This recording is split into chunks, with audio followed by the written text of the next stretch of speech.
Zena, eu queria puxar um aspecto, né, em relação ao arcabouço ainda, mesmo que a gente tenha ido um pouquinho para a reforma tributária, mas eu queria entender uma parte que tem preocupado, eu vi algumas repercussões de economistas preocupados com a possibilidade do salário mínimo ficar de fora desse limite, né, proposto pelo arcabouço fiscal, dizendo que justamente essa possibilidade de um aumento real do salário mínimo, da exclusão dele do arcabouço, pode trazer uma reação em cadeia, né, ou um efeito cascata em vários outros gastos, e aí sim também ajudar nessa dificuldade de execução do arcabouço e elevar, obviamente, cada vez mais a dívida pública.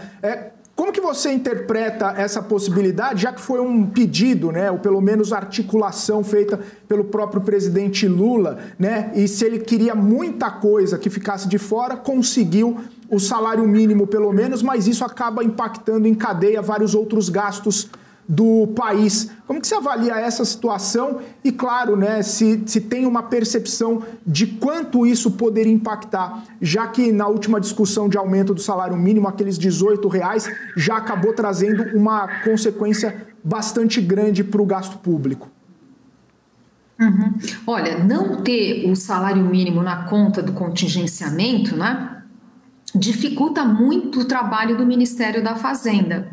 Porque o que significa? Toda vez que a gente tiver uma política mais ambiciosa de correção, e aqui está se colocando correção pelo PIB, pela inflação passada, está se falando em recuperar essa fórmula lá de trás, apesar de todo o debate indicar que não seria uma boa ideia fazer isso, mas enfim, o fato é que se você tem uma despesa que cresce num ritmo mais acelerado, você vai ter que compensar com outras crescendo menos. Então, obviamente que isso dificulta muito o trabalho do Ministério da Fazenda. Claro que a realidade ela se impõe. Se chega numa situação crítica, talvez até o próprio presidente reavalie essa regra. Mas, enfim, mais um fator de indefinição, né?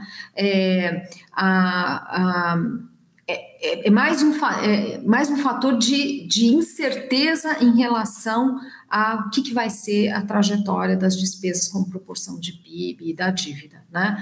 O arcabouço, em princípio, uma observação importante, apesar de estar fora da regra de contingenciamento, está dentro do gasto primário, né? Então, quer dizer, reforçando, quer dizer, se você tem uma despesa que cresce muito, você vai ter que compensar com outras crescendo menos. E num orçamento que já é bastante engessado, né? O arcabouço proposto e agora também mantido pelo relator, quer dizer, a LDO ela vai colocar as metas de primário, os compromissos, não chega a ser uma meta, mas compromissos de resultado primário, compatíveis, supostamente compatíveis com a estabilização da dívida, mas o que a gente observa, quer dizer, a cada ano isso também pode ser mudado. Então, assim, não é um aspecto ou outro. Quando a gente olha vários aspectos do arcabouço, na minha visão, não dá essa previsibilidade que seria o ideal, né, em relação às contas públicas, que seria um fator importante até para a gestão da política monetária, enfim.